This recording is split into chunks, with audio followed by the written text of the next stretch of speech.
Thank you for joining us on another episode of Latter-Gay Stories podcast. I'm your host, Kyle Ashworth, and we have another great episode for you today. I know we talk about that all the time. Like, we really do have, every episode seems to be great, and they all are pretty exciting. This one will be another great episode, so I'm excited to have you following along. If you are watching on one of our video versions of the podcast on Facebook, welcome. We invite you to share your comments below as we broadcast this podcast. And if you are also watching on our YouTube channel, we invite you to hit the subscribe button so you can be notified and updated every time we release a brand new episode.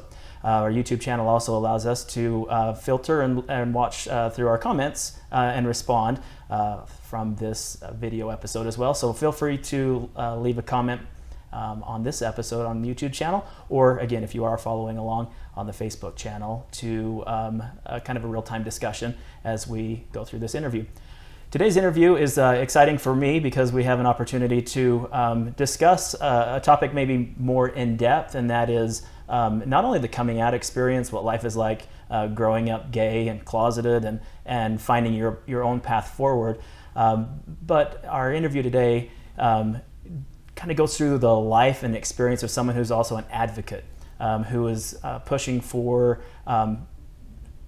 bigger and better, stronger ties between the general community and the LGBT community, helping to build those bridges and create safer environments for people who are just coming out, people who are navigating their journey from the very beginning or the middle, or what some people feel like is the end of their journey. This is a great interview because we're going to discuss advocacy and family relationships and church and a lot of the difficult topics that are probably least talked about when it comes to LGBT and even LDS and societal conversations.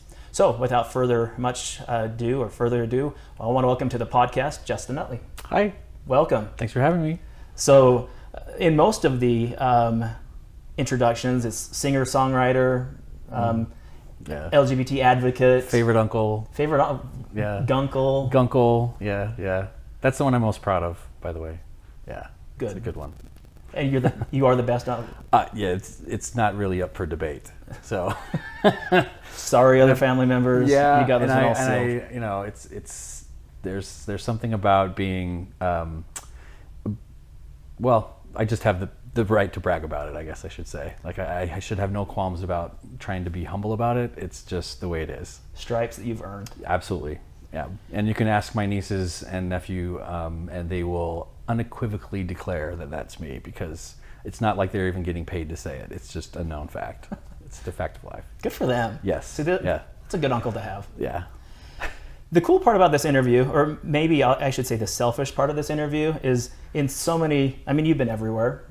You've been on CNN, you've had interviews locally, you travel the world singing, you've been on pretty much every major pride stage that exists in America, even international. Yeah. With your talent singing.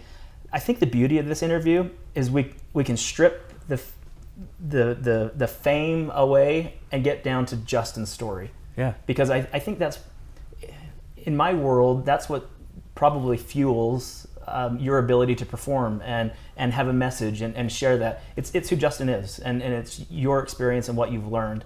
And maybe that's the direction that I wanted to take this podcast interview. Cool. That's been different in other forums where you're often just advocating a cause or you have 3 minutes to try to get your message across. Yeah. I really want to dig down deep and find out who Justin is. Okay. And what got you to this point. Okay. Oh, I'm ready, I think. So, good feeling gone. Sorry. No, it's fine. Gunkle Justin. No, this is good. Not hard hitting. I think you have a great story to tell, and I think it's relatable to so many in this space because both of us grew up in the church. Both of us went through that closeted stage, went through the self-acceptance of who and what I was and am, and trying to understand and navigate through that. And then both of us ultimately got into the advocacy side of it to try to help other people. And so that's kind of the direction. First, I guess, to start, at what point did you realize I'm different? Well, so growing up, I had guy crushes, bro crushes, however you want to define it, admiration. I had crushes on guys from probably toward the end of grade school on up, so it was kind of the puberty area of things. But still not really understanding what was going on, because I thought, well, either I'm the only one that has these feelings, and so I'm definitely not going to talk about it with anyone, or a lot of guys have these feelings, but they just don't talk about it, so therefore I'm not going to talk about it either. So it was an absolute dead end conversation outside of myself. And so all of it was internalized and fear, and also with what I was brought up to believe about sex, or wasn't even taught about sex really. So there was no way to really define what I was feeling at all. And that was really, really hard, because I couldn't figure out, like, well, I have this sort of crush on this girl, but what is a crush, and what does it feel like, and what is it supposed to be? That's not really defined, and it's skirted around in a lot of our culture, being brought up in the LDS church, and it's just not a topic of discussion that really most Mormon families or parents go into. So you're some saying are great, sexuality is taboo in Mormonism? There is no sexuality. There is once you're married, then it turns on, and it's just that's how it's supposed to be. That's a great point. Yeah.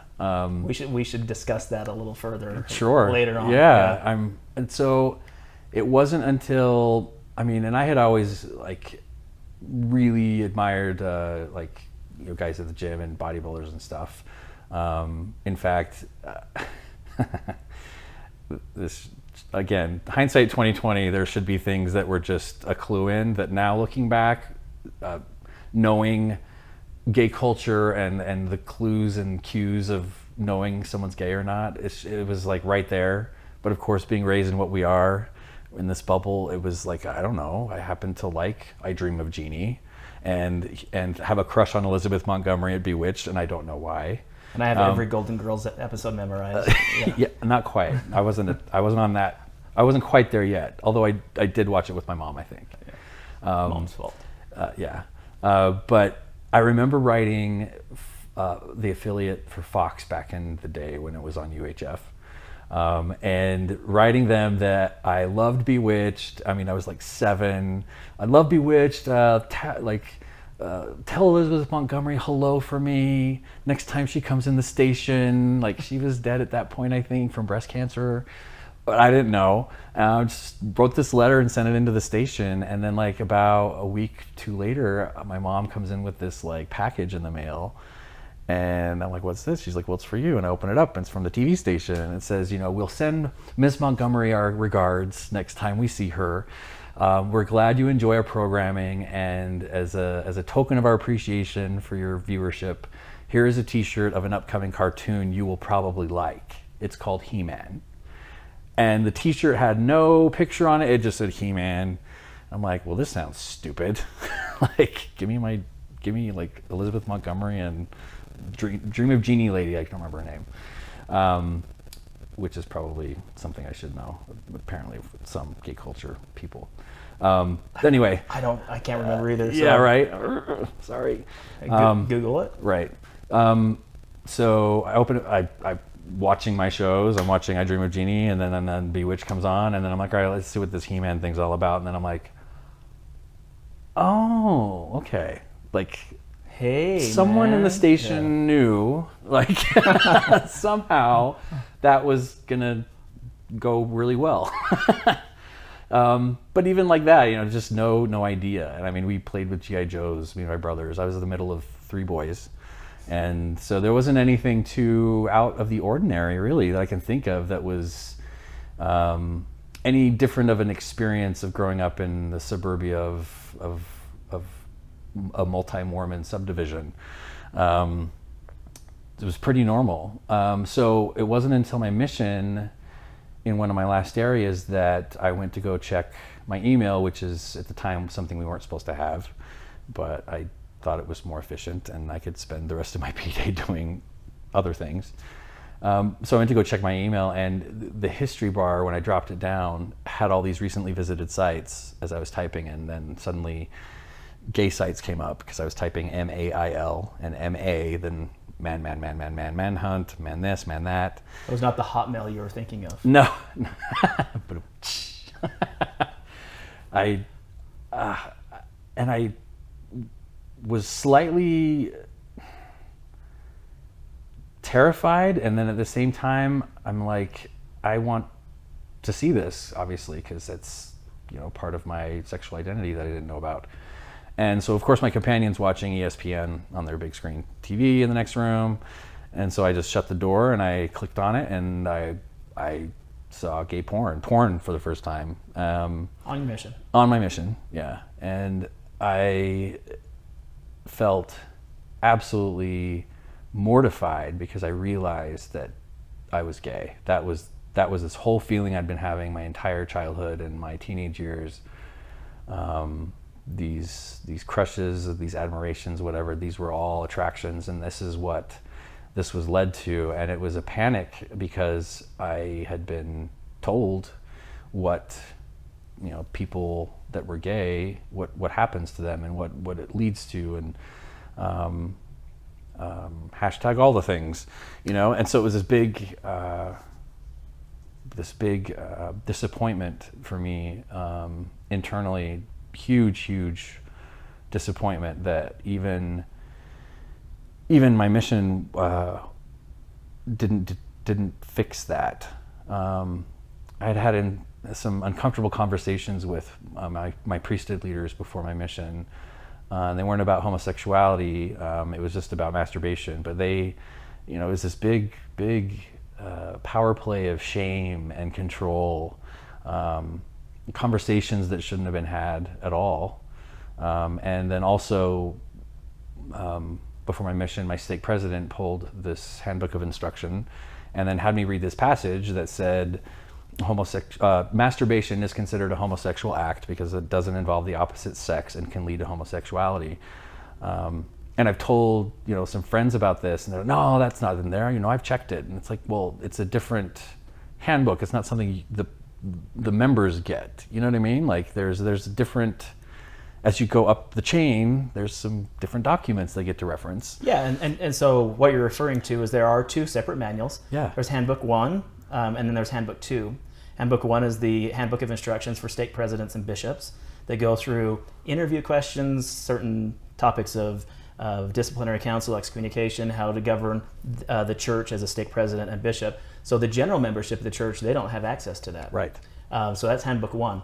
Then there's Handbook 2, which until just recently, the church didn't ever publish Handbook number 2 for general members to have, but they now have put it online that is now searchable. But yeah, so often members are only familiar with Handbook 2, and they can get a copy of that. I think you could even order it through church distribution years ago. Yeah. But yeah, Handbook 1 was always like akin to the sacred things of the temple. Like, locked up. Yeah, basically locked up. Yeah, nobody got to touch that one. That was bishops and stake presidents only. And so people would say, well, that's not in there. I've read it. I'm like, no, there's a different copy. No, there's not. You're just being paranoid, or you think you saw that. And it was really frustrating because I know what I read, and he made me read it to him.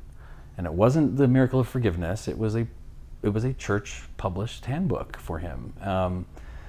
Anyway, so moving through my mission to when I'm getting back, I'm still feeling really guilty about the porn, and also that, you know, what this was inside me. So I'm just like, well, again, nobody's talked about this, and, you know, I can't identify culturally with what I'm seeing on TV and what this description is of this gay lifestyle thing that I'm supposed to avoid, and you know, so I'm just not going to talk about it. And then while I was going to school in college, a roommate of mine had come out in a really out and loud way, sort of destructive, but it really freaked me out. And so that's when I went to my bishop and said, hey, you know, there is some things I need to talk to you about. I think I'm gay. And he was basically like, you know, no, you're not. You have issues with same gender attraction, but you're not gay. Gay is a verb. You know, you're only gay if you act gay.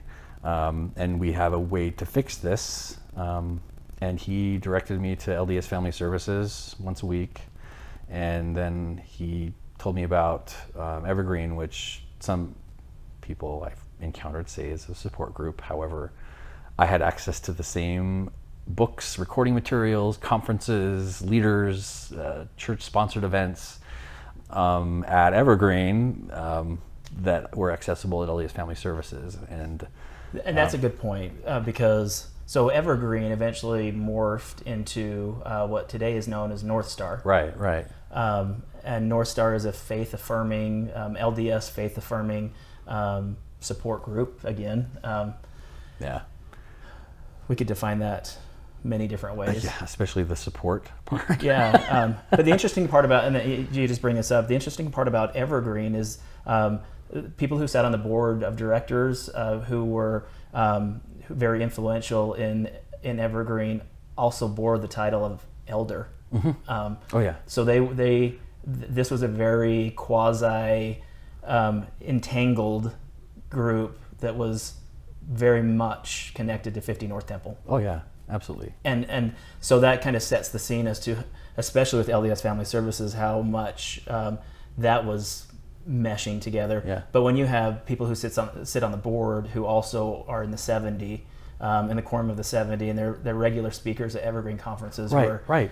Apostles and general authorities as well, very, very much entangled. Totally. Yeah. And then there are some therapists that claim, well, that wasn't really conversion therapy. That was just more of a support body. But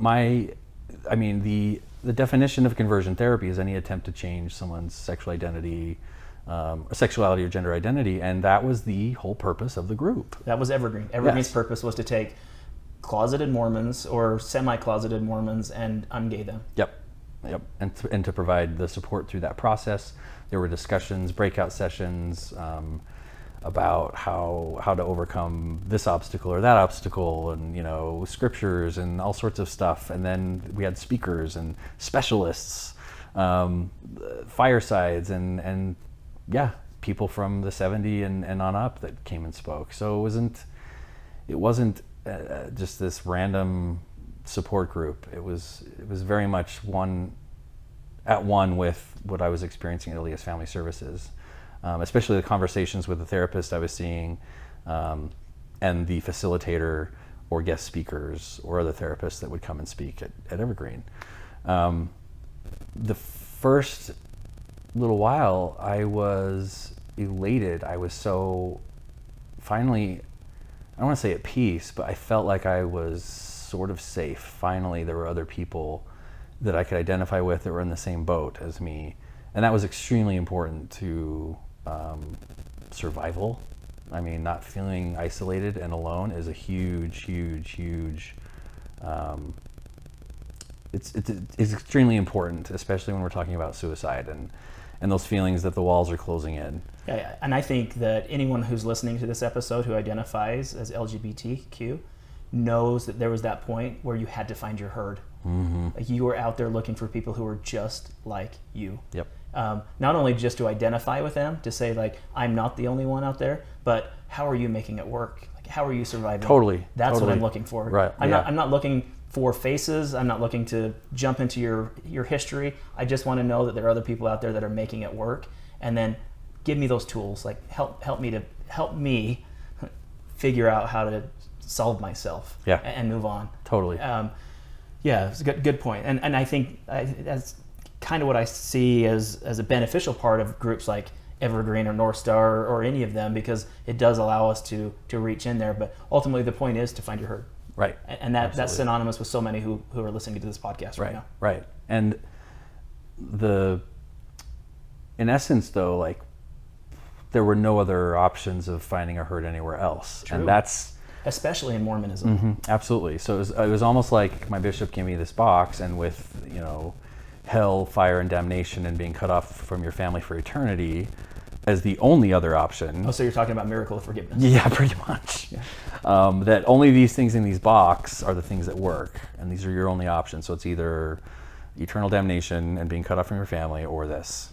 And, down the road when I finally discussed this with my father and stuff. I mean, he went down that same path. I'm never going to see you again type of thing. So it's not like that was just a fleeting or oh, they really didn't mean that. That is part of the doctrine of the church, and that the doctrine hasn't changed. Like, you will not see your family again if you break the seal that you have with them, or apostatize, and that hasn't changed. Well, they can come down and visit you. Exactly, yeah. But do I want them to? There's always that saving grace. Yeah. But like, so there was that driving force behind it. Of course, that's a huge part of conversion therapy or support groups or whatever you want to call them, is to get back into that line and get back into that flow of normalcy and being part of the Mormon crowd, the ones that are in line. And thinking about the support groups and stuff, or the group therapy, it's like, he sent me to the one in BYU, which is, he said, so there'd be more people my age, but like, that was like the gay bar of Provo. Like, if he had any idea of what that would be like, he should have sent me to like the geriatric lesbian ward somewhere. Like, it didn't make any sense if you look back at it. Like, because people would pair off, and there was always this, just like gay culture itself in some areas. Like, the new guy moves in, and suddenly it's like the vultures and the sharks start swirling. Oh yeah, fresh meat. We call that the YSA, the Young Single Adult Wards now. Oh yeah, oh yeah. It's really similar. That's absolutely the same, that's and it's the same with this group therapy. So it was like, yeah, it worked to help me not feel so alone, but then it also introduced this whole aspect of the facilitator called them predatory people that shouldn't be there. But looking back, it's just like, well, what do you expect?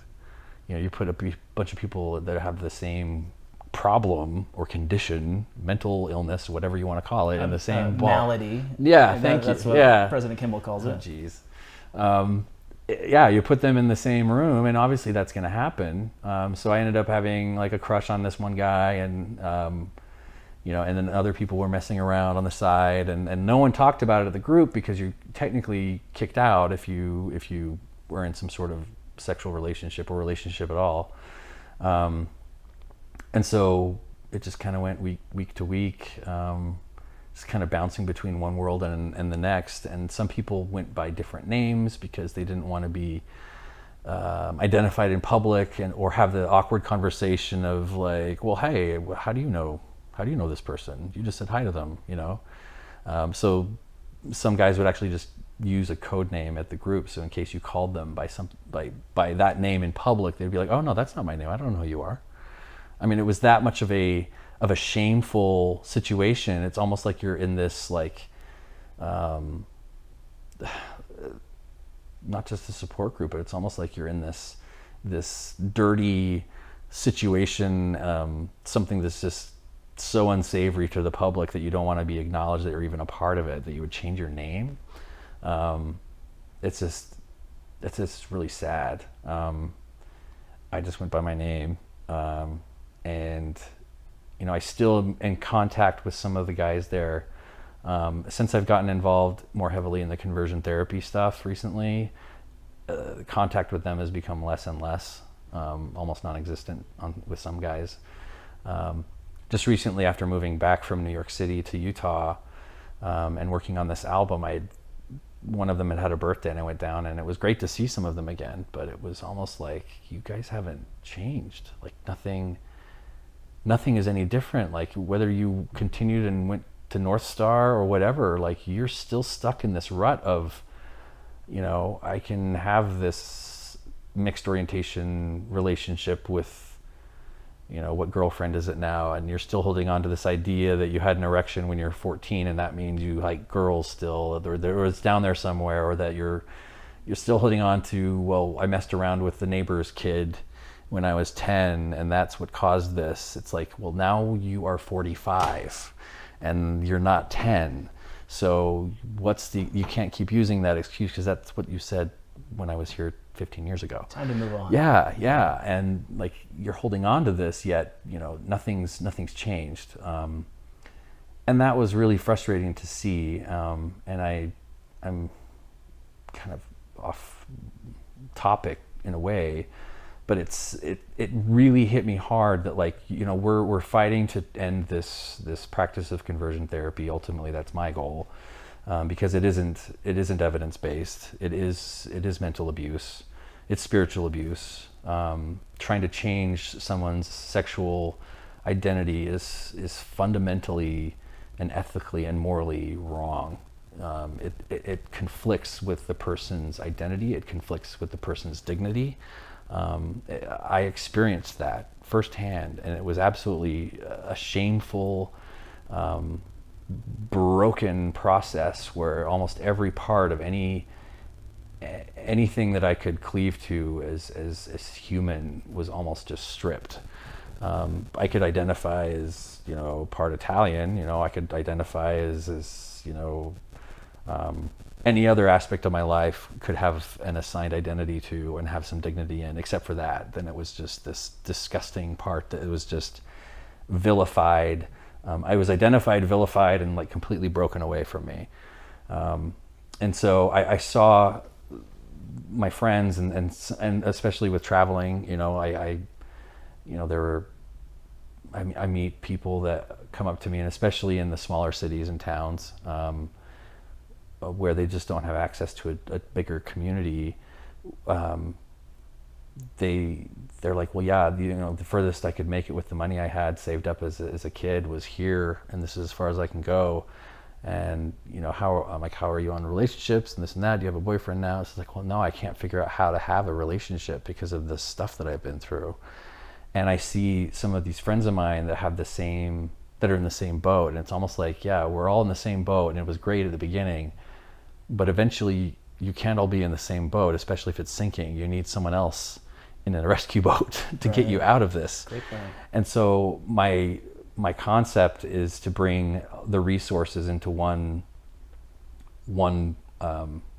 accessible page, for instance, where you can kind of find where you're at on this journey and find access to either support groups or therapists that is identified as affirming or not, or as religious or not. Even though it shouldn't matter, it does, especially to members of the church, especially to those that are on any part of the religious spectrum. It does matter sometimes to have a therapist that understands where you're coming from. Sometimes even in Mormonism, they won't give credit or even the ability to give a therapist a chance unless they are some type of LDS accredited, absolutely affirmed, and that's which is not right. Yeah, it shouldn't be that's not a part of mental health. It's not part of therapy. It's supposed to be an unbiased, evidence-based approach. But I know from my own experience that matters, and so to have a resource that brings all of these pieces together is something that I think would have been amazingly beneficial to me, and very valuable as I journeyed through the process of leaving conversion therapy and you know, faith crisis and dating and trying to find out how to even have a relationship, because you're not taught that, and especially not in the with church. Especially with sexuality too. Like, not having those conversations is imperative to be able to move on to a healthier place in your life, and that's not covered obviously in any conversion therapy ban. Well, you and I grew up, I mean, relatively in the same age in the church, at that same era in the church, and our best training manual was the Strength of Youth pamphlet. Yeah, and it really we're talking post Kimball McConkie, somewhat post Benson, very Gordon Hinckley. Very Gordon Hinckley. Yeah. And so a little bit of Monson, but everything in that Strength of Youth was what you shouldn't be and what you shouldn't do, but not much in there was about what you could do or how to do it. Yep. So it was all about the things that heavy petting and touching and all the pitfalls, but there rarely was an opportunity for us. And even in the church today, there are no training manuals on how to do it successfully. Well, and there's also no explanation, like people like me, what is heavy petting? What does that even mean?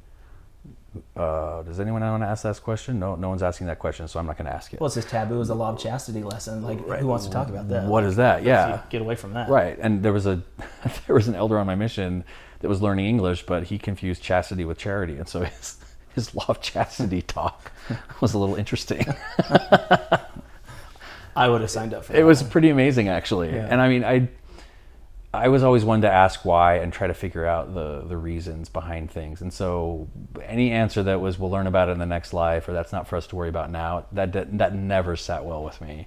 And I think I got that from my mom. Like, she just never really, those unanswered things just never sat well with her. And it's just kind of like, no, we can find out why. There's a reason for this church law, or there's a reason for why we're doing things the way we're doing them, and why isn't there a better way of doing them? Is it just because that's the way we've always done it? Well, that's not a good enough answer. Like with the conversion therapy ban, like I necessarily don't agree with going through legislative processes. I think it's best handled by the mental health professionals, DOPL, and making a complaint, filing it through that, and it's working. We're seeing progress there. But just like, we shouldn't have to keep doing the things that we do the way that we do them because that's the way they've always been done. We have inventions of things that have made things easier. There's always a new and better way to do things. And I think as we push toward a broader acceptance of sexuality and maybe that spectrum that comes with it, we'll see less and less of people traumatized by conversion therapy and being able to move forward with their lives with whatever type of relationship they want to have, whether that's with a man or a woman, mixed orientation or not. They'll at least go in with the knowledge and understanding of what they're doing, instead of it being a completely blindsided decision, and then suddenly this accident happens and you're not sure what to do about it because there's no insurance policy. Yeah. Like, there's nothing. And so this resource will at least give some sort of guidance and self-help, and maybe something more will happen beyond that, but it's at least a place for someone to go to find some sort of help and some answers. Someone maybe that's not ready to walk into the Pride Center, but someone that's also not comfortable enough going back to their bishop or the LDS Family Services, that it's a place that they can go to find some sort of help on their journey. 'Cause like, again, that would have been amazing for me to find. I just happened to find it at the end of it all, a therapist that was, and she didn't have anything on her door that said she was affirming or not. So I still actually don't know. But she understood the religion conundrum I was in. She understood where I was at in my life, and she understood also about grief and some other things that I hadn't really dealt with. And they all compounded together. So it was almost lucky I found someone that was able to guide me through that process. And some people don't get that help, and that's important to move forward. Like, there's about 700,000 people that have been through conversion therapy or some form of it, at least that have acknowledged it. And so while we're pushing for these cultural changes and these bans and a broader acceptance of our LGBTQ youth, there's still almost 1 million people, my friends included, that are still sitting there wondering, am I going to be able to date someone before I die and be able to have a meaningful relationship at some point? And that's important to me. Let's jump into this conversion therapy, because I think there's a couple sides to this. There is the outside of Utah side of conversion therapy, where you have therapists who believe that sexual orientation can be altered or changed. Mm-hmm. True. We often call it reparative therapy. The root word of that is to repair, meaning that you are broken, so something must be fixed. Yes. So the fixing part of that is to ungay yourself, or to make yourself more societally normal, heteronormal, like everyone else. Yeah. So that's the one aspect of conversion therapy that we see. I don't know, 15, 16 states now have banned that. Utah's still not one of them. Right. Got still a bit of a ping pong. Yeah, we got or so tennis match. Close to the finish line, and then lost some ground, and close again to the finish line, and then there's that aspect of conversion therapy. Utah holds a completely different dynamic. Totally. Because we also have 50 North Temple. Yes, absolutely, and it's brought a totally different layer of conversation to the issue that isn't like you said, necessarily found in other states. You do have a lot of Bible Belt Christianity, Baptist type layers of conversations in the southern states.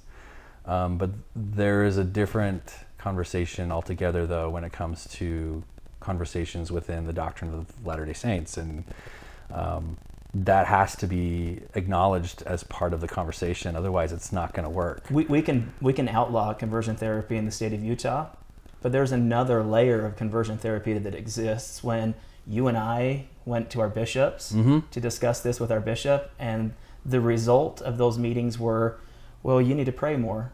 I'm going to get you into the temple.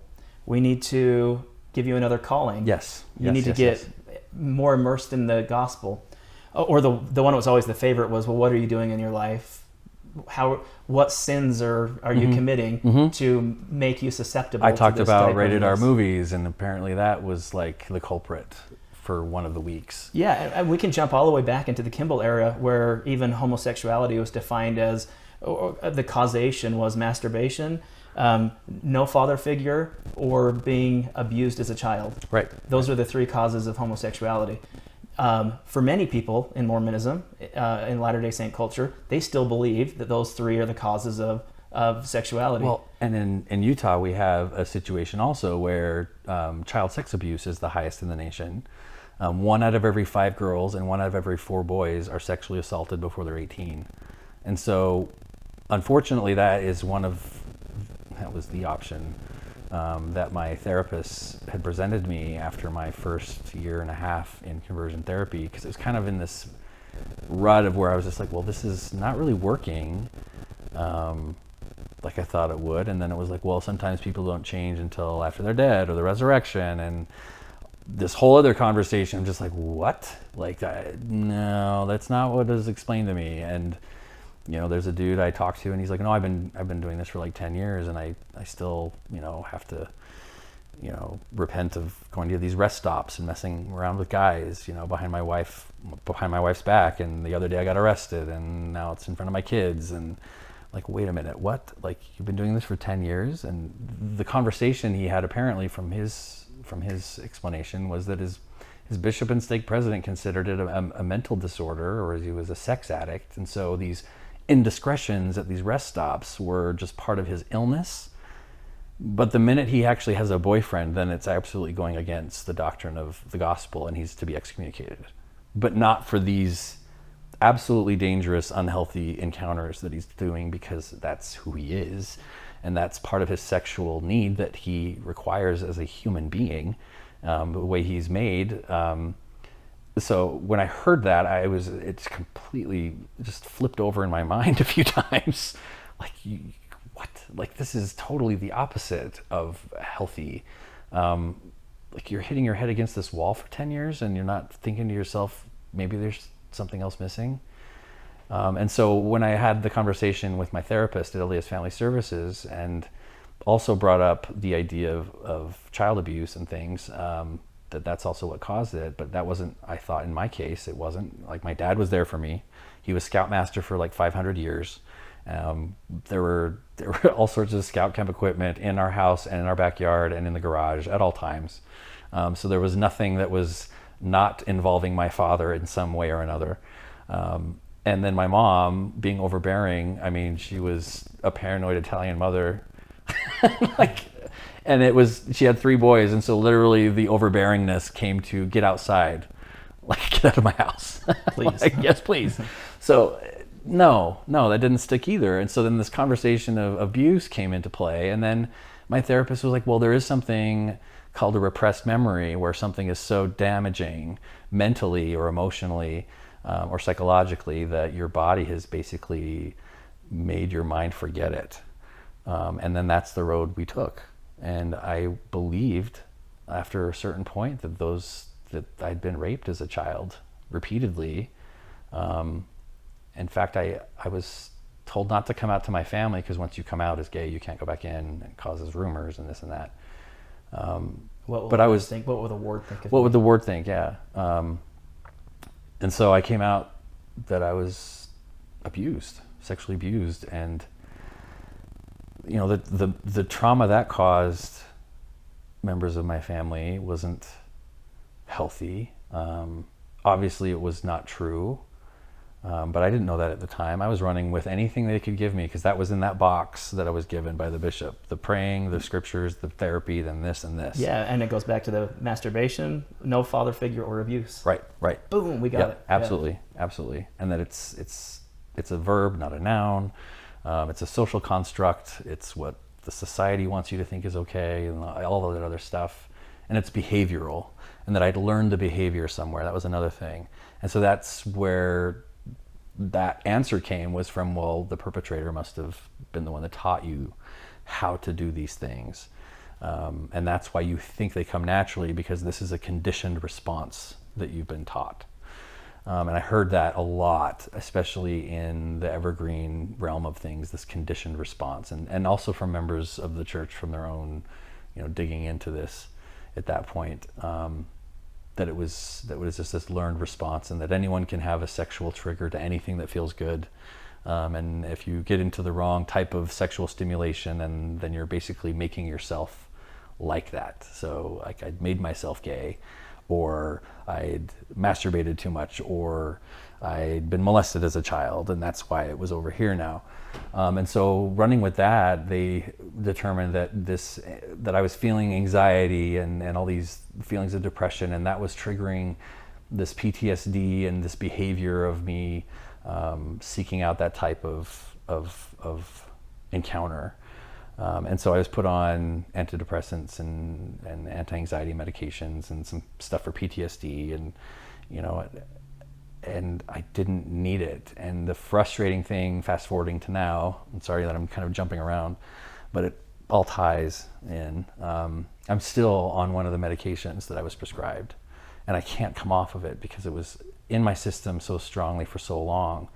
That it is like an addiction to come off of that stuff. Like I literally have shakes and brain tremors and these shocks down my spine, sweats. I would have to basically not work or focus on anything for about 4 to 6 months to come off of this. So it's almost like a withdrawal from an addiction. Well, let me put my LDS Family Services hat on. Maybe that's the gay leaving your body. Yeah. Oh gosh. Come on, Justin. I know, right? Your golden I ticket. just wasn't strong enough, and that's another thing. Like in these books, and I showed you some of them that I still have. That I purchased and read. One of the things from the research, the research of the Sexuality and Gender Research Council of Utah or something, whatever it was at that time. It says in there that one of the reasons that therapy fails is that you just didn't try hard enough and that you didn't want it to work. And like, I wanted it to work. Like I was in this, I jumped all in because it was like, I don't want my family to have to deal with this. I don't want to have to deal with this. I didn't even come out as gay. Like, this was very much I need this to work.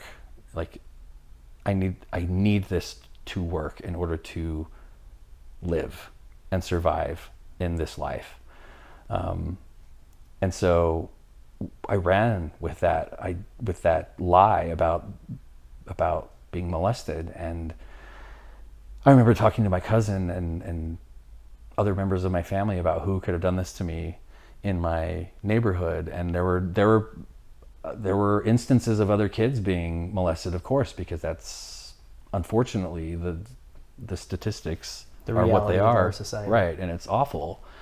But it was like, well, God, maybe the person that did it to that kid was the person that did it to me, and so when I went back with that information to my therapist, then it was this, well, let's take these memories of you as a child and let's really think deep about, was there a house that made you uncomfortable that you ran past as a child?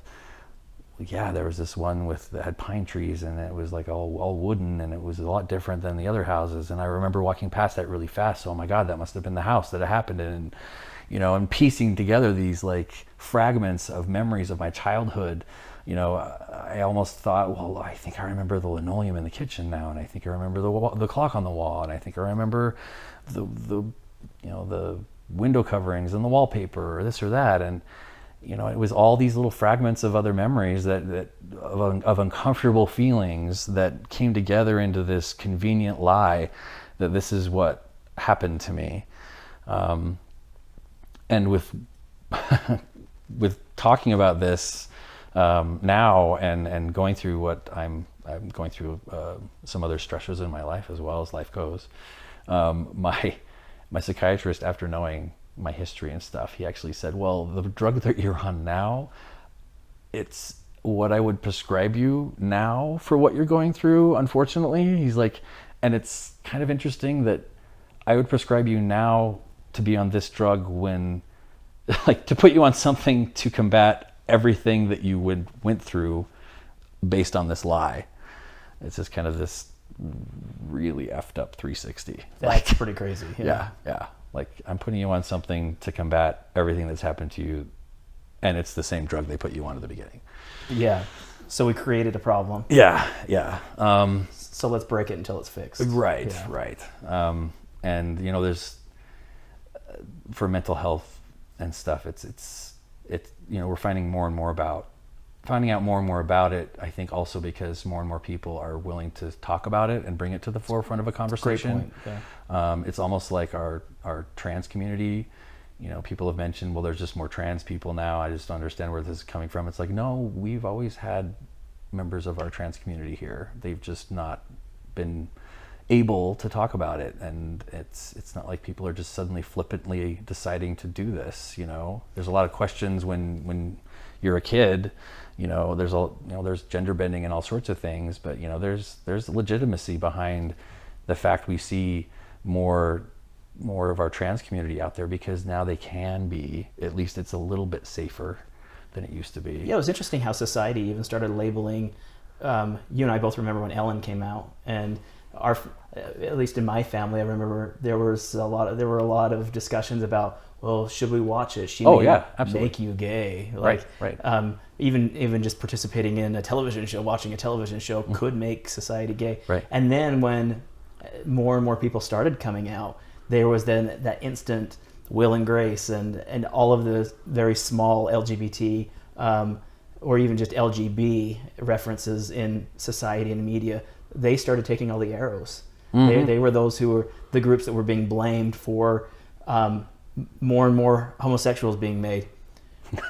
Which I think back to, we should blame straight parents for creating more gays, not Ellen or the TV. Right. But the reality was, you get to a culture where people are starting to feel more comfortable coming out. Totally. The same, I would dare argue, based off of research, statistically, the same number of people 20 years ago were gay, or even 50 years ago, as we have today. Right. We're not genetically creating larger masses of gay people. We're just coming out. Well, and gays aren't like creating more gays. It's very straight true. People.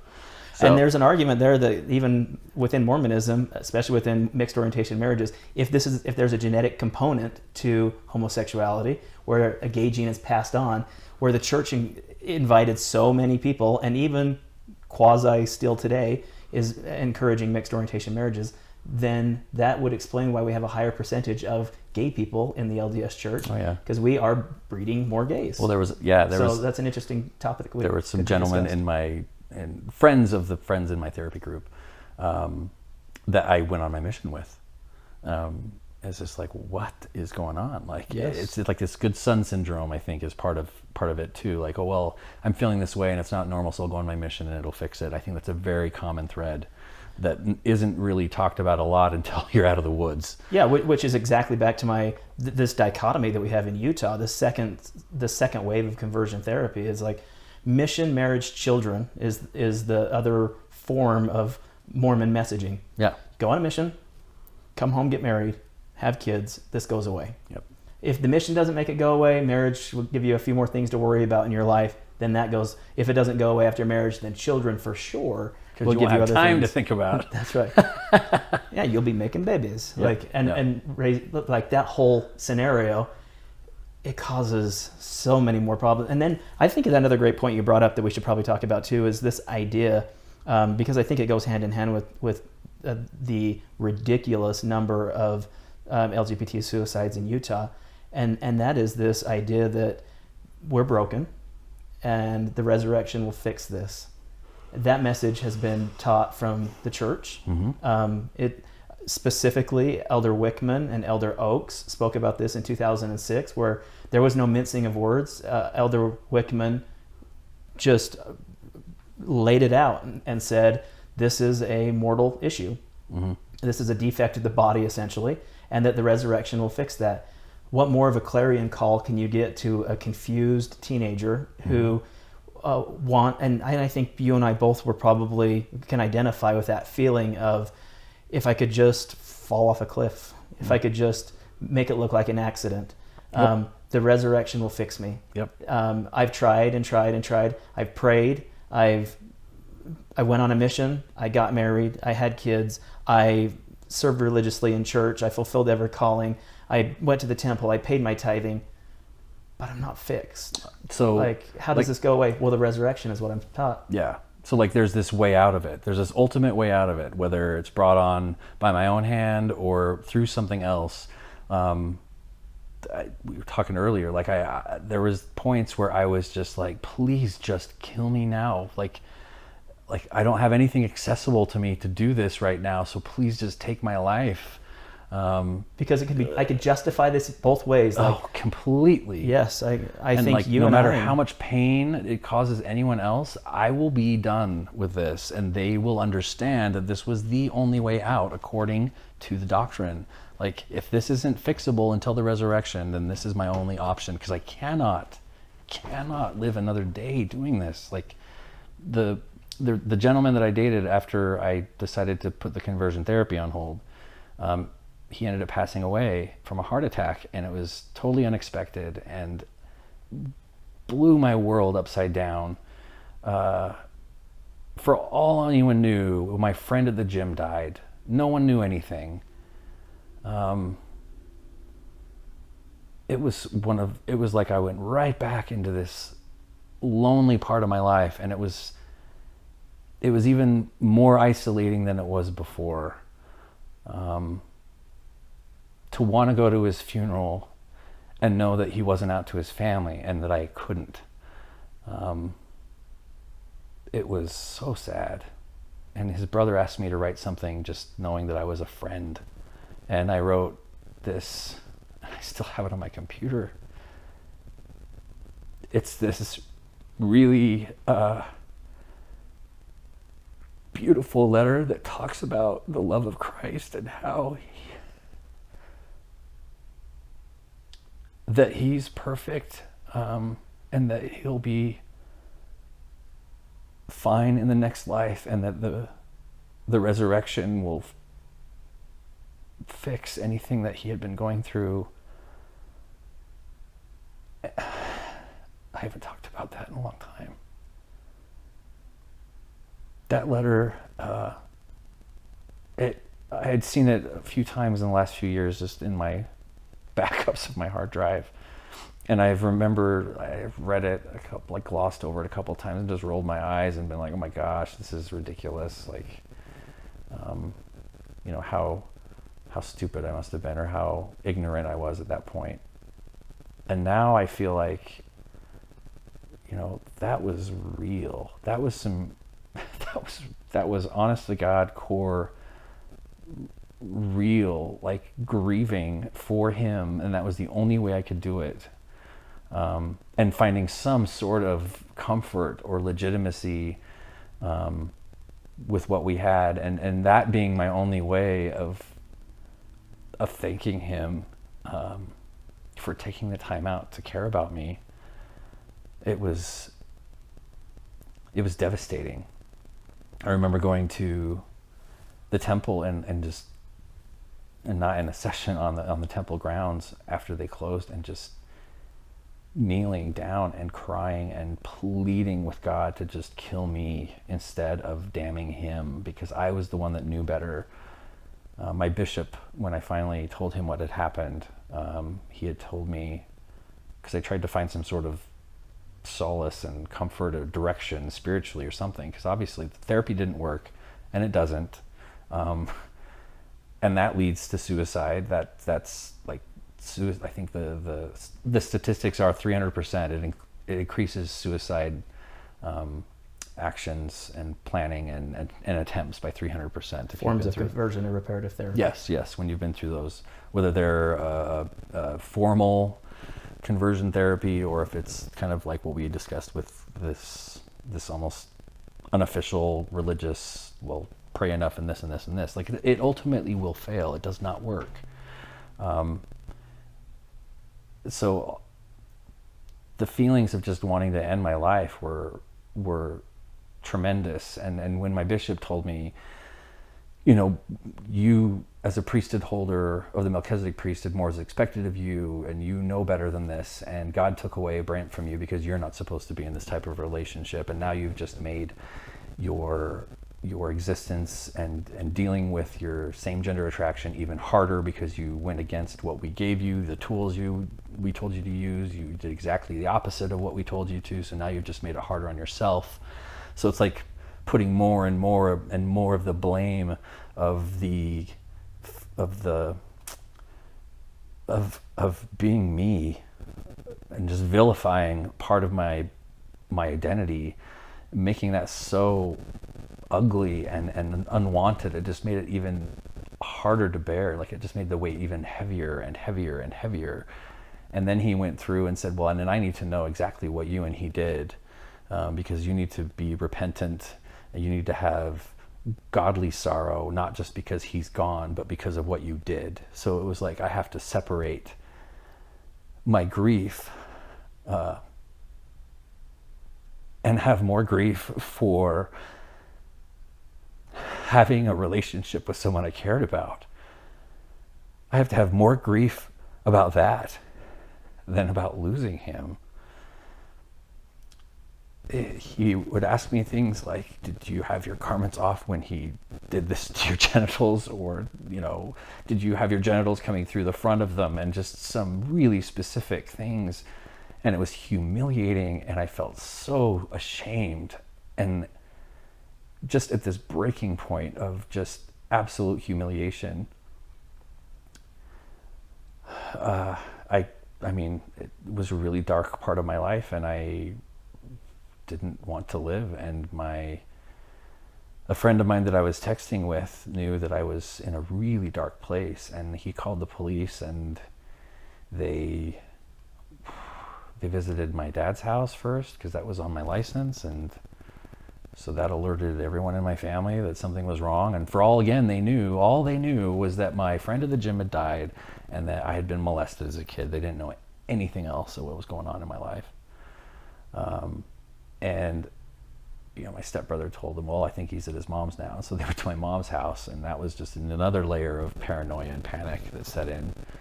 And I was in my Jeep driving away and just wanted to escape the whole thing, because at that point I was even more embarrassed and more ashamed. And when the police called, they said, we need to make sure you're okay. You have to meet us somewhere because we have to make sure you're not going to harm yourself. And I'm like, well, now I feel stupid, and I'm not gonna go through with it. They said, well, you need to meet us somewhere. So I agreed to meet them near St. Mark's Hospital. And my mom wanted to know if I was doing okay, and I said, yes, just stay home. I'll be there. I'll be at your place to talk to you about this in a minute. And when I got there, there was a bunch of there was an ambulance and flares and all this stuff, and I felt just even another layer of just it's like public shame number 954. It's like it starts with having to pass the sacrament tray to the next person without taking it, and then everyone knows something's wrong. Like, now I'm wanted to kill myself, and now the whole neighborhood knows something's wrong because it's flares and cones and everything, police and ambulance everywhere. It's like, why can't we just this is it's just so much. Shauna Lake and Mark Cobell's interested in Justin's life. Thank you. They've got it all set up. God, I want to be known for something, but this is not how I want to go down. And I got out of my car, and this police officer came up, and she said, are you Justin? I said, yes. She said, come with me. She puts me in the back of this car and walks away. And I'm like, well, what the hell is that about? And I'm looking over through the windows because I can't get out of the car, and there's a SUV being pulled off the top of my mom's car, and my mom had followed the police to make sure I was okay, and in the process she got in an accident. And now I know why they put me in the back of the car, because they didn't want me harming myself some other way.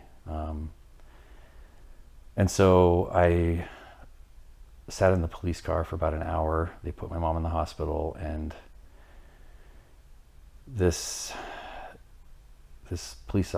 another police officer came in the vehicle, and he was talking to me for a minute, and he's like, "So why would you want to do something so stupid?" And I said, "Well, I've been told this is what's going to happen to me because of these are the things that I've done, because of someone I loved, and now they're gone, and I've also just lost my job because of it, because my boss was reading my emails and found out I was gay, and they told me they wouldn't have hired me had they known, and I lost everything." And his response was just like, "Well, first off, they can't do that. They can't let you go for that." I'm like, "That is what they told me, and that's what you can do in Utah." And then he's like, "And being gay, you're fine." I'm like, "Well, that's not what I'm being told, and that's not what my family's being told. That's not what my church is about. That's not what I'm believing." And he didn't really have anything to say. He just kind of went, "Wow," and he sat back and he flipped his visor down, and there was a picture of his wife and his kid. And I remember thinking back there, like, that's a life I'm never, ever going to have. And here he has absolutely no way to relate to any of this. Like two absolute polar opposites, two strangers sharing the same space in this car where we can't even have a conversation because we can't relate to each other's experience at all. And in his bewilderment, he couldn't even believe that this was happening. So I went into the ER and waiting room and was there for a while. And when my mom came out, she had all these, the thing around her neck and some bandages and this crutch and stuff. And she sat next to me, and I cried, and she said, if this is what it takes for you to know that you're loved the way you are, then I'll do this again. And that is really the point where everything changed. She knew, I was in a really dark space, and I finally just told her everything that had been going on. And she, instead of having what I thought would be her response, in my head, it was completely the opposite. And she cried and said that she can't forgive herself for not being a good enough mother for me to have not told her this sooner. And she said that now she doesn't get to meet someone that meant so much to me, and to never let that happen again. And that's where everything changed at that point. I realized that the people that meant a lot to me were probably going to have a different reaction than what I had built up in my head. And that, this existence on TV, like Will and Grace, it's not real. And that wasn't going to be my life if I did. It's not this prescribed. That's not this gay lifestyle choice that was being screamed at me for being wrong.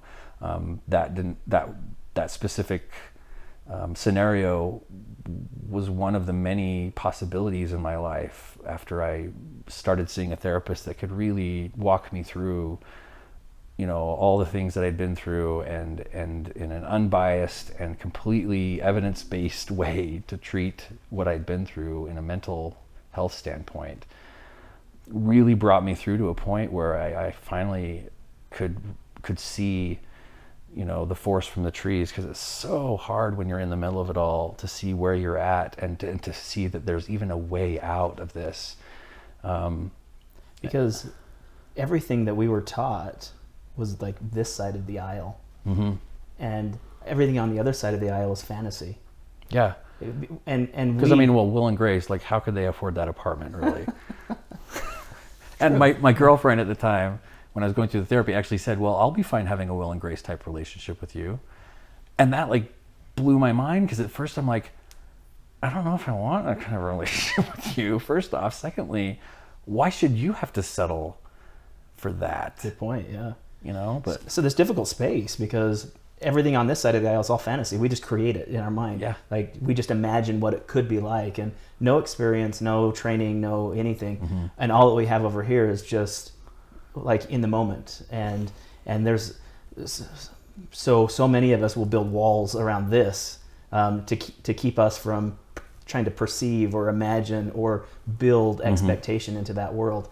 And I don't know that that's necessarily or completely religion's fault that we do that, but we just try to focus on this over here, this one side of the aisle, and it's really difficult. I think my point is just that it's difficult to be authentic and honest when you're only looking at either a glass half full or out of one eye, not both eyes, and not considering all of the opportunities. Right, and all of the options, essentially, like that to pursue accepting my sexual identity was never an option.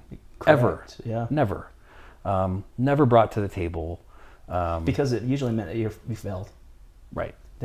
Ultimately that's what we get to, is that by giving in or by succumbing, or we spend all of our time in Mormonism avoiding the appearance of evil, and then you failed. Right. And then on the other side of this is like, I remember some now not so friends had written to me on Facebook saying, well, wickedness never was happiness, and you'll realize that someday. And I cannot tell you how amazing it was when, I finally had a good relationship and a boyfriend that actually said back to me the words, I love you. It was like I had just won both showcases. It was like a feeling I had never had in my life. And I remember thinking to myself, if wickedness never was happiness, why have I never been so happy in my life? Like, it was an absolute, like, it just destroyed that claim altogether. Since coming out, have you had spiritual experiences? Yeah, I have, actually. Have you found happiness? Yeah. I found myself, and I think that was the, like, and as hard as it was to find myself, and I mean, I went everywhere else too first. Like, to find myself, I have to have a relationship, or to find myself, I have to have this or this or this or this. But like, to really find who I was, and I'm still figuring it out, but essentially that had to happen first for me to have any sort of stability in having a relationship, to write and sing about the experiences I've had, and to be authentic about it. And that's really, really important to me. And to make it so the songs aren't so specific that it alienates, and only appeals to a certain demographic, but to really get into the grit and the raw emotion of what I was going through in those specific moments of my life, and that it speaks universally to people. Like, love, like the love I experienced, it's not like just the homosexual agenda love. Like, it's love, and it's universal, and people feel that. Everyone feels that. Everyone wants this. And then the pain of relationships ending, or of death, or of suicide, those are real things. It's not just, oh, this happened because of your lifestyle choice. It's happened because that's part of our life and existence. And spiritually, it's built me that, like, these experiences, like, my feeling is, the darker and longer the shadow that's cast, that the brighter and more brilliant the light is behind it. And that once you find that light, it's your obligation to help someone else that just can't see it yet. Because their grief and their journey is just as valid as mine. And that's my spirituality, is basically of a I guess a humanist way of thinking that we are the ones in power of saving people.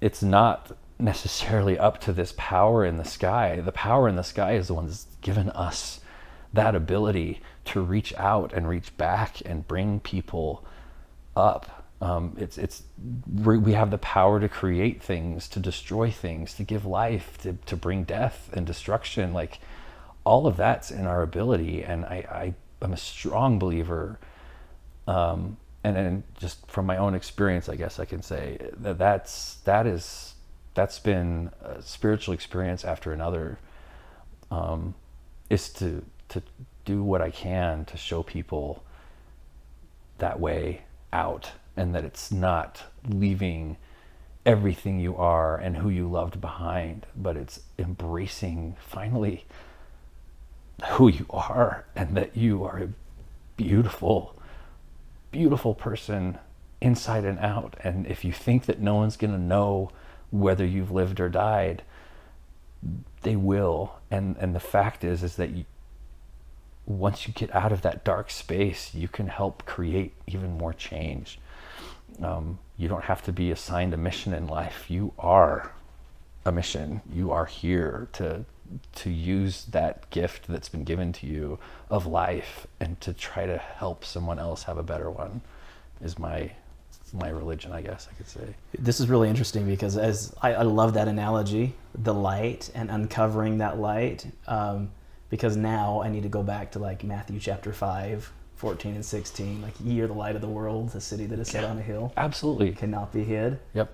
Like, that Chills. is pulling Chills. that is pulling the cover off of the light and allowing it to spread. Yeah. So now I'm thinking like, oh, that's a great lesson. Like, now I got to dive into that and make that correlation, like, coming out. That's like a coming out lesson.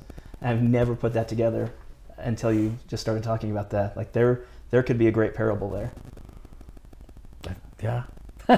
See, there is a religious bone in your body. Yes, there is, despite what my dad thinks. No, my dad thinks I'm spiritual, I guess. When I took my name off of the records of the church, my dad just kind of said, well, why couldn't you just be less active or inactive or whatever? And I said, well, if this were any other institution, if this were any other nonprofit that you belong to or I belong to, and they were doing things that were getting in the way of you being able to live your life the way you wanted, and adopting kids if you wanted, or getting married if you wanted, and they were blocking that opportunity for you, or using the money you donated to do those things that was hurting your family dynamic, wouldn't you just resign too and stop donating to them? And so he saw that. He was able to meet me on that, and that was important for me, because I wasn't doing it out of, what some members perceive as just like a childish tantrum. Well, you're not going to let me have sex outside of marriage, so I'm going to take my name off the church records, and that's not how it went down, Yeah. And I think that situation is more common and more prevalent than most members of the church will give this topic credit for. Absolutely. And the people behind this topic, that Yep. it wasn't, people don't leave the church just to sin concerning this topic. I was trying not to. Yeah. That was the whole point. And it's interesting because they say, well, at what point did you decide to be gay? Well, I was gay and I was Mormon at the same time, trying to make both of those work. And I was exhausting every option. I was looking at every option possible. And I always... suicide as the way out. I always was gay, and I always was Mormon at the same time. It's just which one... I chose to be Mormon. I didn't choose to be gay. Right. And ultimately for me, that's how I had to reconcile that as well, is one of them was a choice, and the other one was not. And I also had to learn that they were not compatible. And for me leaving, it was also... There was so many historical issues. Mm-hmm. And I think very minimal. It was down to a very small percentage that had... my exit from the church was caused by sexuality. It was more so the treatment of this topic that was a driving factor. The years of botched messaging and rhetoric surrounding this topic, and then as you and I have discussed in this episode, the way they've treated this topic in terms of conversion therapy and reparative therapy, and the handling of that. There was a time in the church where just being gay was Oh yeah. a reason for excommunication. So much surrounding this topic centers around the absence of the leadership in the church of allowing personal revelation to come through. I think members of the church, especially surrounding this topic, are being robbed of their ability to have that personal revelation that teaches them that very concept. That what kind of loving Father God would want to separate his children based upon his creation. To believe that you and I were made this way as a mistake would require us to believe that God made a mistake in our creation. Right. That's not within the realm of LDS scripture. Or that this is an absolute doctrine. mental illness and is a biological flaw that needs to be eradicated by Mother Nature at some point, when in fact it's been around forever. And Which were all things that were taught. right. And so when a parent looks at their child and says, I love this kid unconditionally, and I will go literally to the ends of the earth or outside the bounds of this earth to support that child, and then they're faced with this idea that, well, you and I guess, are probably at best one step above outer darkness or terrestrial kingdoms, and the idea that they would just be able to come down and visit us Right. is outside of the realm of that personal revelation. Or you can just be abstinent and alone for the rest of your life. Which also defies scripture Defies the whole existence. and doctrine in terms of Yes, our whole existence man here not being is alone. not. Yes. yeah. Like there is not one scripture that supports that being the option. Yeah, it's interesting how the church has built itself upon the idea of building families and creating unity, but yet when it comes to this topic, we encourage celibacy. Yes. So- or just destroying families. And destroying 'Cause, like, families, yeah. Like with this conversion therapy stuff, the sex abuse stuff, there was blaming all over the place. I mean, like, and then my dad went and saw a therapist and then gave me this book, or it was about, he apologized for not being there for me, and I'm just like, and what are they feeding you now? Like, this is supposed to bring everyone together, not tear families apart. And that was so evident that this was such a divisive issue. And like, you know, if it's not love, it's not God. So if it's not God, it's not love, basically. Like you got to strip away all that stuff. And when you said, like, if you believe in a God that's going to separate us, I actually told him our final conversation that I thought we were going to have, because he was so sad all the time after I finally came out. He said, I can't believe I'm not going to see you in the next life. That's why I'm so sad all the time. And I had just had it. And I said, if you believe in a God that is going to separate you and me because of who I am as far as my sexual identity goes, and not the rest of who I am and how I live my life, then your God is an asshole. And frankly, so are you for believing in that. And I don't want to deal with either of you until you figure that shit out, because I can't keep hanging out with you and have you be so sad all the time. And it took a few months, but he finally came around, and it was like night and day. And he'd realized, like, no one's going to separate me from you. And that's the lie. The lie is that there's something different about you and I that can't coexist. That's the lie. Statistically, when we look at this topic, there are 16 million baptized Mormons. There are 700 million people who identify as LGBTQ. So statistically, think about that for a little bit. Yeah, that's kind of a... I mean, we outnumber Mormons by 40 times. And then you compound that over the generations of people who have existed on the earth. If a loving God was concerned about his children, I don't know that a little small 0.25% of the world's population holds claim and key to all of God's love and the atonement. And then the rest, the 99.75%, are left into outer darkness. Yeah. I think when we talk about love and humanity, slightly larger than significantly than what we experience here in Utah. And my dad had said more than once to me too, like before he kind of came to that realization, he's like, but But at that time, but 12 million people can't be wrong. Like, do you realize how many people are on this earth? Yeah. Like, I think that statistically, yeah, they would be. And if you wanted to put up apples to oranges to bananas, like, hey, yep. And I think that's the point of podcasts like this and episodes like this is we have to, as Elder Ballard said, like take an opportunity to understand this topic better, because members of the church have not done a good job. His words, not mine. Yeah. And we have to pragmatically look at this and discuss it and really understand that this topic, and especially as it relates to religion within this very small minority in terms of world population, is a little closed-minded. Mm-hmm. And sometimes we, just as you brought up many times, I've spent way too much time in the box. Well, and we have to jump out. And it's closed-minded because that is the culture that's been created by the leaders who have said the things they've said.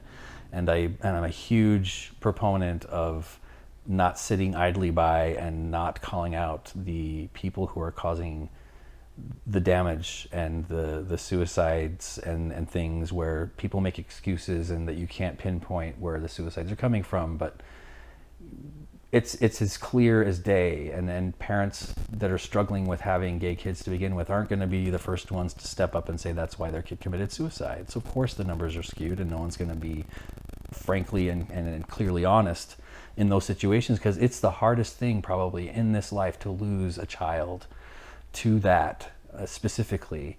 But when we still have leaders of the church saying the things they're saying, Elder Oaks and some of the others, like I feel like the excuses and this silent respect that members are supposed to have is basically complicity. They're basically complicit in the epidemic of what's going on. You cannot sit in silence while someone else is absolutely degrading and like disrespecting people of your own family. It's just not right. And to hope that there'll be change down the road with a changing of the guard or some sort is it's not going to happen. And if you're hoping that will happen, you'll be basically watching another generation commit suicide because of the things that are being said. Or I wonder if we see a mass hemorrhage. We've already had a huge hemorrhage of members who've left the church over this topic. Yeah, true. And if the old guard remains in place, and by old guard, I mean, and this is me just looking from the outside in, but the Nelsons, the Oaks, the Bednars, some of these, the Andersons, the Wickmans, the Hathaways, that are in the rank and file ranks. Yeah. If those still exist, then do the members who, because as you and I talked about earlier off the camera, most members of the church don't take this topic into their daily life until someone that they know becomes intimately impacted by this topic. Yep. When they have a son or daughter or nephew or close friend come out, then they start paying attention to this topic. Yeah. And that's usually when the divorce happens between their reality and religion. And that's the hemorrhaging. November 2015 policy, when that came out, mass exodus. I mean, that's when my mom officially left. There were 5,000 people who resigned in downtown Salt Lake during the protest. So an amazing amount. And I've being involved in this topic, watched people, just family after family after family leave the church, and many more just in the wings, not attending anymore because of this topic. So my point was, if the old guard stays, it's not that we just continue paying and obeying. I really think it intensifies, and people just divorce themselves from the church. They just can't stay there any longer. And just as you talked about, it's not healthy anymore. No. And then with the idea that, I mean, and it's been told to me on my mission, of course, like, is there would be less active members or people that had left the church, and who were the elite. Yeah. And we were told that they left because of the faults of people, and even leaders are people and they make mistakes. But as my life journey's gone the way it has, I'm seeing, well, yeah, the church is made up of people, and without the people, there is no church. There is no church. There's no one to preach to. There's no one to preach. There's no one to write anything down. There's no one to collect tithing. There's no one to, without the people, there's no church. And sure, everyone has faults and says and does things that are not good. And that is where you take ownership of the things that you've done or said, and you make things right, and you apologize. And as a leader, you own what you've said, and you take action to fix the collateral damage that's been caused. And instead, we're seeing heels dug in, standing behind hurtful things that have been said, and or otherwise just completely ignored and pretended like never happened. There's not been any apologies. There's not been any, nothing's been rectified. Nothing's been fixed. Especially the second in line who has openly said we don't apologize even if it's justified. Absolutely. And that is not a leader. That's not a leader. Christ would never have said that, ever. To wrap up the podcast. We have to wrap up? I thought this was going on for a couple of days. Yeah, I mean, only one of us is paid by the hour. How do we fix it? How do we make that change? Because this is a heavy haul. What do we do within? So, I mean, let's just micro this down to Mormonism. Our target audience. How do we even drop a drop of water into this lake, or even create a ripple to positive, sustaining, authentic ways forward? For me, it's about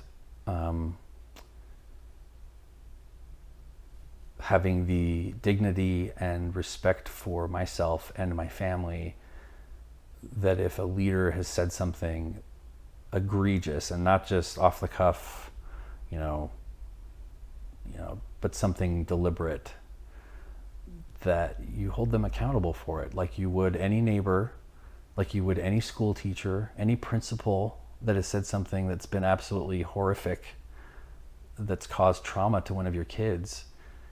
You hold them accountable, and you don't have to be up there screaming and waving in a protest.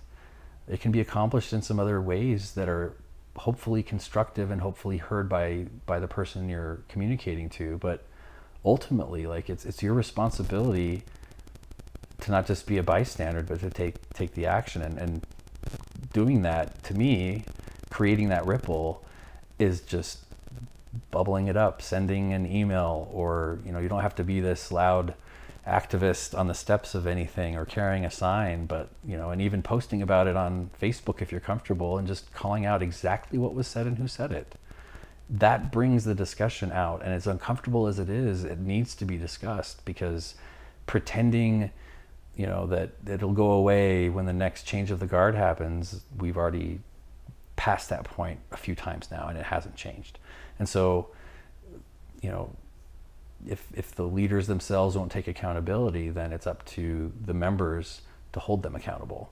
And it's not disrespecting them, and it's not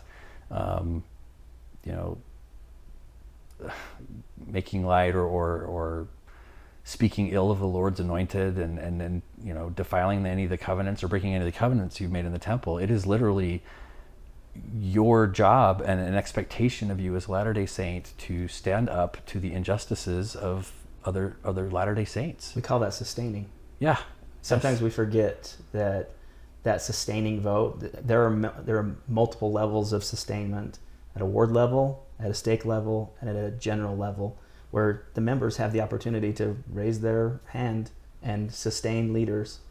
And if you continue to sustain, but yet disagree, there's a conundrum there. Oh yeah. And so I think you're absolutely right. This falls upon the members to take action, to hold their leaders accountable, that they hold in high regard, and giving their leaders the opportunity to lead and accept the responsibility of the things they've said or done and make them right. They need to be given that opportunity by the members if they're not going to take the action themselves. What is your advice to the closeted young man or woman listening to this podcast episode who contemplates that idea that resurrection will fix them, that they're broken, and that they're in need of transformation. Oh, man.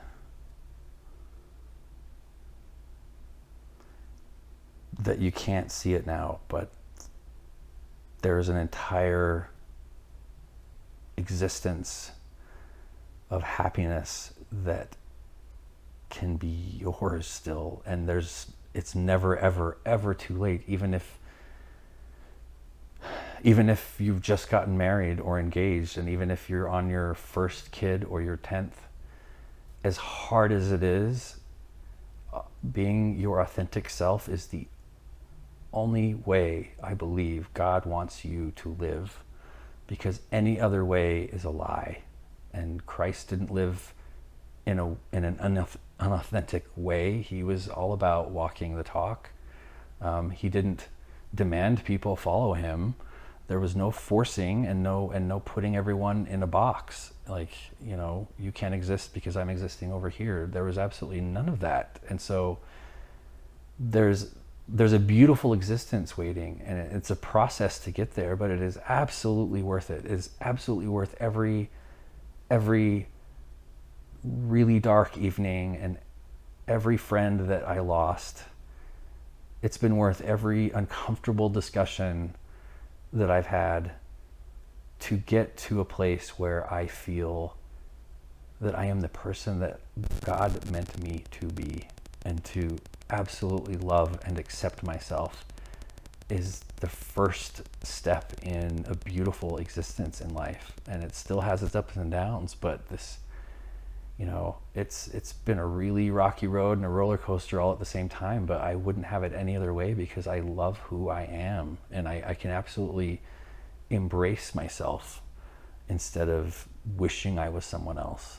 There's that stage in my life where it was like, well, I guess I accept I'm gay, but I wish I was someone else. I wish I didn't have to deal with this still, because it still sucks, and this and this and this. Not at all. Like, this is literally me and my journey, and this is what I sing about and write about and want to empower people with, is just that feeling that you are enough, and exactly who you are is enough, and that you're worth it. And like, even if you can't see a silver lining, you can make one. Like, it's there if you want it, and it exists. Well, let's talk about your music. Okay. What are you doing? Well, I started out doing religious music. There was a couple of albums I had out. Yeah, you were like all over the EFY tracks. And yeah. As Sisters in Zion, I remember that stirring medley you put together. Oh, wow. No. Oh, that wasn't you. No. But I was doing a lot of firesides and stuff, and had a Desert Book album-ish thing out, and a lot of the music was about feeling connected to something bigger, empowered and guided, and also a lot of searching and hoping and praying and stuff.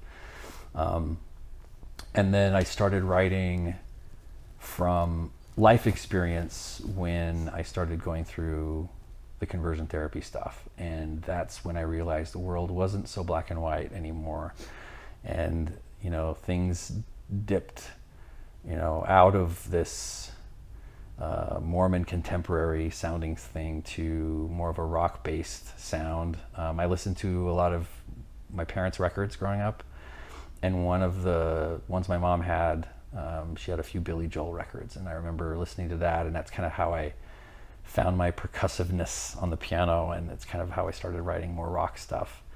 And in 2005, I released Runaway, which was kind of my exit from conversion therapy and my faith crisis and everything, and moved to New York City. In 2010, I released Stand for Something, which I wrote and released at that point as a call to action to secure marriage equality, because the message of the song necessarily wasn't, everyone should be able to get married. It was about do the right thing for yourself and your neighbor. And there's some religious meaning behind that, about loving your neighbor as yourself. Do what is right, let the consequence follow. Yes, exactly. And It rang really well, and that was kind of a point in my career where I felt like people actually are listening, and it won some awards, and it was in a church's hymnal across the country for their Pride Month, and it really helped me see that this was being heard. It wasn't just, my mom wasn't just the only one listening to it on Apple Music, that it actually was doing something. And not that I mind my mom putting it on repeat and giving me my 5 cents a month that I get from them, but and she told everyone. Yes, the yes. beauty parlor. Yes.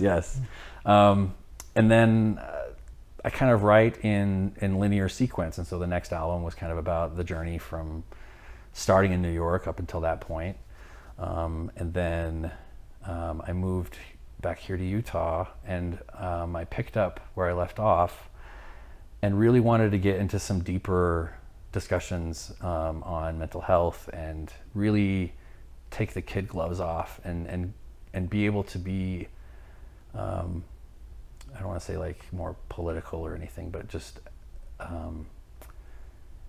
not be afraid to have even more depth into what I was writing, not to gloss over anything. And there was an article that stuck out to me on the last album, and it was something to the effect of, Utley comes out with his musical guns blazing, yada, yada, yada. It said, but, there's still this sticky, syrupy sweetness of his previous life that's still attached, and we'd be interested to know what Utley would be like once some of that syrup has worn off. And I was almost like, my ego took a hit. I'm like, what are they talking about? I'm like that because I'm an artist and that's who I am, and no apologies. And now going through some of the stuff I've gone through, as life goes, it's not all sticky, syrupy sweet. Like sometimes, like I said, you have to build your own silver lining. There isn't one to be seen sometimes, and that's when it gets hard. And that's what a lot of the songs are about, are these really dark, brooding moments of life, whether it's relationships, suicide, death, drug use, a lot of really really brutally honest life topics that just aren't really surfacing in some of my previous work. And the producer I'm working with on this new project, Taylor Hartley, he's worked with some American Idol people and really knows pop like the back of his hand, and has had to scale me back from my 12 minutes of brooding Tori Amos piano sadness and saying, no, you can't do this again, and we're making this 3 minutes instead of 12, and you need to cut this entire paragraph down to one line. And I'm like, you can't make me do that, that's my baby. And he did, and it works, and it's brilliant, and it's beautiful, and I absolutely love it. Your 12-minute Pink Floyd. My 12-minute Pink Floyd is over. It's now a 3.5 minute. It's now a 3.5 minute Pink Kelly Clarkson throwback to 2000, early 2000s, about, basically telling a lover to piss off, instead of it being this sad, brooding piano thing about losing someone. It's this fast, like, get out of here type thing. And it's great, and it makes it a lot of fun to perform and to record it. It was like rediscovering part of songwriting again that I never thought I could go into, that part of the sandbox. And so he's really helped push me into not just musically but vocally as well. There's this whole other range in my voice that I've discovered that's been there all along. I just didn't know about it. And so being able to play around with that and bring that out in this album has been really, really fun. And the reason it's called Scars is because of all these topics that it covers, and including suicide, which my aunt died from suicide just a few years ago. Not all the songs on there are so heavy, but it's kind of the gravity of the album, that it digs a lot deeper underneath the skin. It's not as playful, but it does play some, but it's a lot more brutally honest and gritty. And like I said, like the gloves came off, and I'm kind of really digging in deep to what my messages that are conveyed are about, and just trying to dig a little bit deeper to make a deeper connection. And the song in particular, Scars, started out as a Foo Fighters loud, very much Dave Grohl inspired track, and it was initially recorded in Brooklyn in that very same genre. And it was fun, it was loud, it was jumping up and down, it was like, okay, cool, this is a new trajectory for me. And the lyrics were the same as they are today, but and it's about finding beauty in your own scars, and that there shouldn't be something that we cover up. It should be something that we acknowledge, learn from, and celebrate, and use as reminders of our future and what we can have, and what we should avoid. And I was on a panel speaking about suicide at the Sundance Film Festival this past winter, and I was talking on conversion therapy and its suicide risk. And among the panelists was a trans woman, and she and I have become friends since. But after the panel was over, I asked her about all her tattoos that she had, and she flipped over her arm, and on the underside of her arm she has the word survivor on it, and told me that her tattoos are also to cover up the scars that were left behind by her parents whipping her. And in one of the cases, the belt buckle took parts of her flesh off of her body. And after meeting her and hearing that story and how real her experience was, and that, you know, that having that close of a discussion, and even if it was that quick, but it was impactful, and especially with members of our trans community, which are almost always, I don't want to say ignored, but it's difficult for a lot of people to understand. But in my case, it was just taking an opportunity to talk to someone that is. Listen to and understand. Listen and understand. Like it's literally not about, like, I don't want to be accepted, I don't want to be tolerated, I want to be understood. And that's exactly the same for our trans siblings. And I was able to have that connection and understand, because we both had that same pain of hating where we were in our lives and trying to hide who we were. And having that element of empathy is much more powerful than just sympathizing. And so for a little while we discussed the scars and things, and it dawned on me, like, I need to go back and re-record that song. And so I went back and I talked to Taylor. I'm like, we got to scrap this whole rock thing on this track and bring it back and really let the lyrics be the power of the song, and everything else needs to come second. It just needs to honor the lyrics and honor this trans woman's scars, and anyone else that's had to deal with that type of hate, whether it's internalized or whether it's external. But the message of the song still rings clearly throughout it, and that's kind of the swan song of the album. Seems to be the perfect segue. Let's watch and listen to your new album, Scars.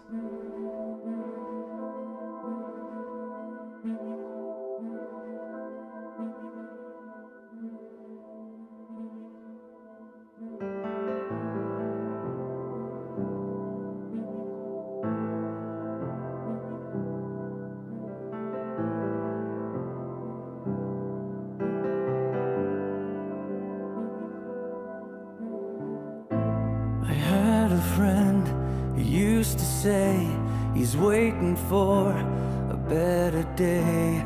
He watched the clock, but in dismay, he saw his time just slip away.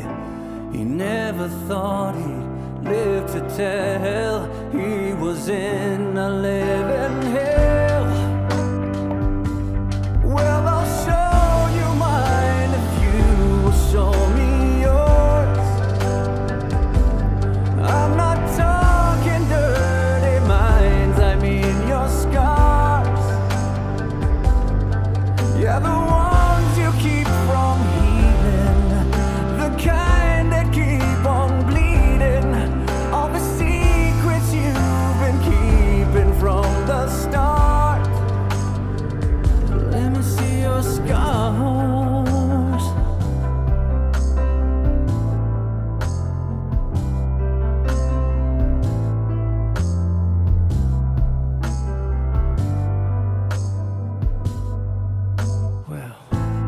Once upon another life, I was like that friend of mine.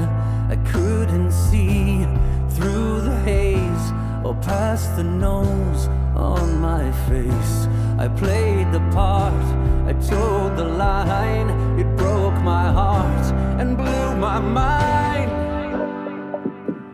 Said I'll show you mine if you will show me yours. So let down your guard and show me all your scars.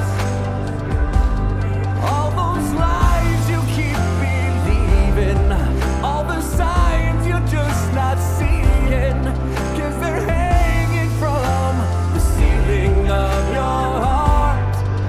Let me see your scars and say goodbye to a life of regretting the times. Yeah, the ones that you won't be forgetting applies to a life that you're reflecting.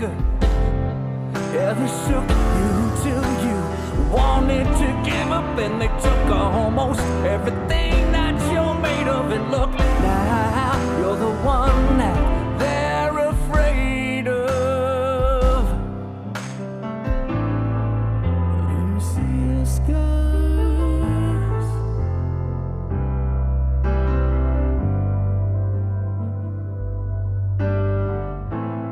I can hear my mother say, go break the rules and seize the day. Stop living in yesterday. And hey, why are the cute ones always gay? You've come so far and embraced your past. You're meant to be and you're built to last. Well, I never thought I'd ever get this far and make my life worth living with the scars. Yeah, the kind that no one's seeing between the lines of a reason. So don't hide behind the beauty that you are, 'cause even Galileo thanked his lucky stars. So be proud of where you're from, and be proud of who you are, and all your scars. All your scars.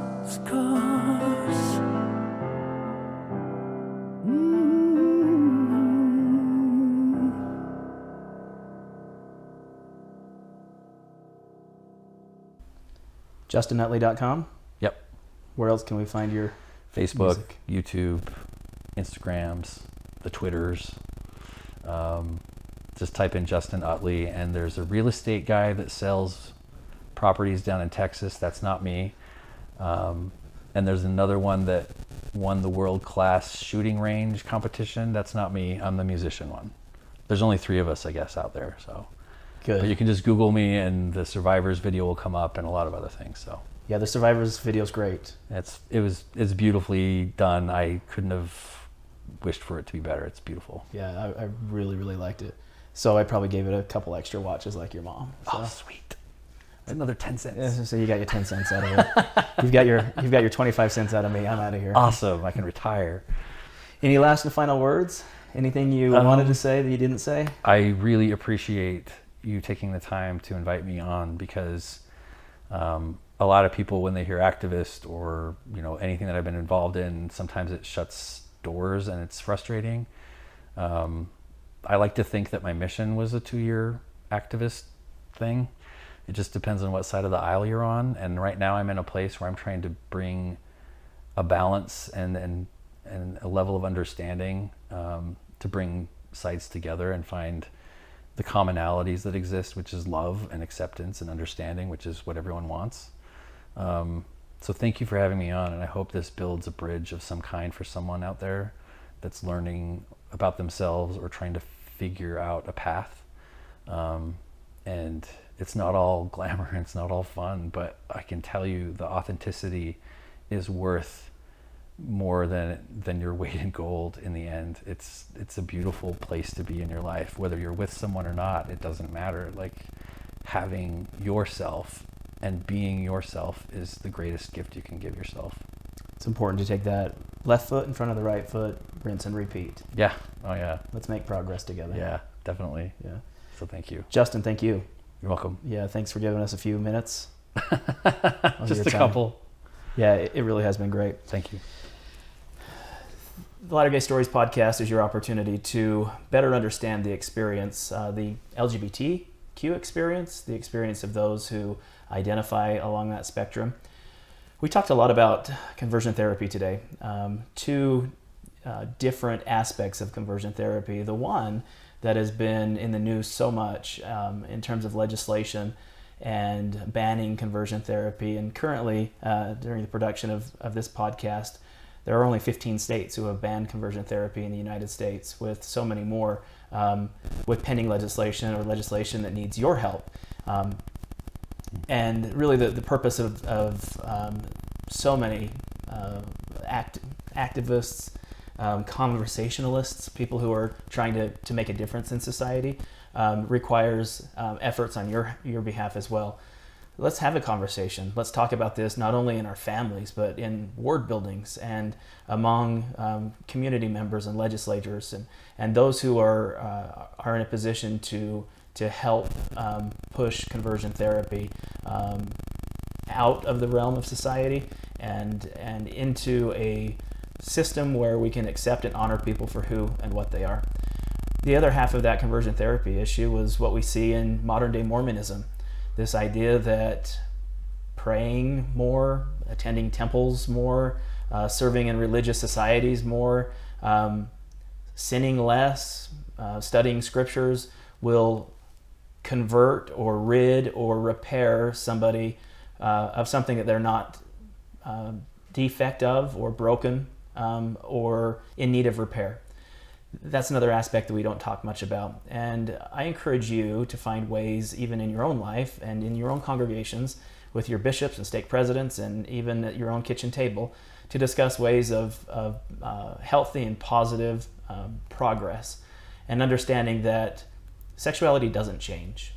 Though it may be fluid, it isn't something that is in need of repair. It isn't something that is a label to someone as broken or damaged or in a situation that has to be fixed. Those are topics that are really important because at the end of the day, people's lives are on the line. And if it affects just one person, if it impacts the life of just one person who continues to survive and finds that level of authenticity and honesty, then our efforts in today's podcast and your efforts around the kitchen table or with your bishop or stake president were worth it. And we invite you to find ways of making that meaningful difference in our community. Again, we thank you for hanging with us on this podcast episode. A little longer than our normal ones, but I think the message was important. Not that Justin was long-winded the whole time. A little bit. I tend to be. We're good. It's an important message, and we thank you for sticking with us and joining. Again, if you have comments or want to share your thoughts and feelings about this podcast episode, and you are watching on our video versions through Facebook or YouTube, we invite you to make a comment below, and we'll happily join in a real-time conversation.